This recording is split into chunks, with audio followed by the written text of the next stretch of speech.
No, not at all. Men have no reason to listen to a group of women that said they don't need them. We don't have no reason to listen to a group of women that say they could do it by themselves.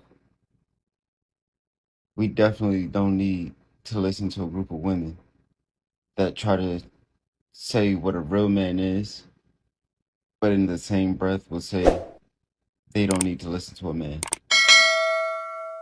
The disconnect is and will always be on the women because the math will never fucking math. Finally, a guy who knows the facts and has no problem laying it out for everyone to see them, because it's high time that men stop feeling sorry for modern women or taking half the blame for something they didn't do, because majority of this mess has been caused by their delusion. Prenup? No prenup. You seem like the prenup type of nigga. Truthfully, stingy with shit. You just seem a little stingy. The prenup and the Plan B conversation, the same conversation. Like, hey, can I talk to you for a second? Like, I know we're about to get a little awkward, but I need you to sign and take this. We good though? We good? We good? I understand why you would want to, but I think that is basically like saying you have doubts, like you're not gonna make it. Right. I think that's what my people thing. are. That's the stigma around a prenup. Like, no, but if you just don't take it personally, it's like, hey, just in case shit doesn't go right, this is our options, right?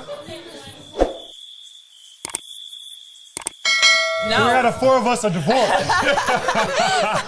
And the fourth one is planning on being divorced. So we're basically 4 for 4. Only materialistic and selfish women will refuse to sign a prenup because everyone knows that in a marriage, everything a man has is on stake, and she can decide any time that she wants to leave, and then because of the laws, she can demand half of everything he owns. So if a woman refuses to sign it, then you just dump her and move on to the next one.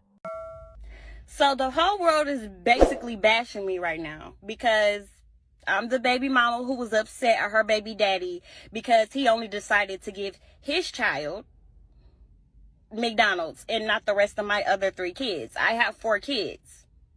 You knew the situation when you dated me. Our child is the youngest child. So keep that in mind before y'all make me the villain. That means all my other kids knew him. He was buying the McDonald's when we were together. My kids have to go through a transition of our breakup as well. Like, yeah, me and you broke up, but my kids got to feel it too. So now my kids have to see only one of their siblings get McDonald's and not the rest of them. And they know it's coming from you because, of course, Stop like, me and you dating used single to be mothers. together. They used to see you. You used to do it for them. But now you don't want to do that for them anymore. That man was either blind or couldn't think straight, that he decided to choose a single mother for a relationship, because we all know most single mothers are the worst when it comes to dating. And any man who thinks that they have some positive value is delusional. I realize that stitching this comment puts me at risk for getting banned. This video will most likely get banned because the men get so emotional when a woman like contradicts them or stands up to them, and they'll probably come after me. But, sir, are you serious? Why are men so upset right now that women won't marry them? Like, seriously, why are they so sad? Why are they so sad that women are choosing to be single? We know why. Because they get benefits from marriage. If you're interested, if you seriously want to educate yourself, go to scholar.google.com and just type in marriage benefits for men versus women. And you will find a bazillion articles about how married men fare much better than married women, and also married men fare much better than single women. But I do want to give a little anecdotal evidence for, I know, anecdotes don't really mean anything, but I work in geriatrics, and I see men coming into rehab and into the nursing home who have been married, are married, who've been divorced, and who've been single their entire lives. And the worst of all those men, that they don't know how to take care of themselves, they're in very poor health, and they die early. That's statistically true. They die early. Are 2 types of men. First, it's the men who got divorced. The men who got divorced are so incapable. They don't know how to take care of themselves. And they're so bitter and unhappy. Oh, God. They're the worst human beings. And the other type are the ones that never got married. Now, I will make an exception because I have had several men who never got married, but they were in long-term relationships with other men. So in those cases, those guys seemed pretty okay. But it's always the men who just like never could get a woman. And those men never grew up. They come to the nursing home early. They're usually coming in their early 70s versus like their early or late 80s.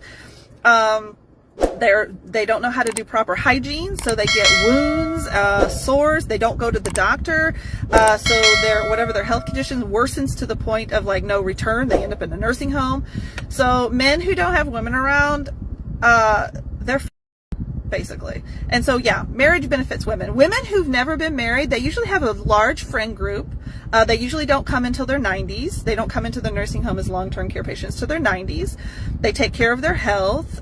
They usually have decent money, so a lot of them are able to stay in pretty nice assisted living facilities rather than the kind of crappy nursing homes. And then also they have friends that come and visit them all the time, and they're very social. They do all the activities and they make friends in their nursing home. So yes, marriage. I checked out the site she mentioned in the clip, and the link for the same is in description. And to say that she and the articles were a load of waffle would be an understatement, as one of those articles took a sample size of 40 couples, and another didn't even do proper statistical study to back their claim of men benefiting more from a marriage than women. But for women like her, the headline is more than enough. They don't care about the context.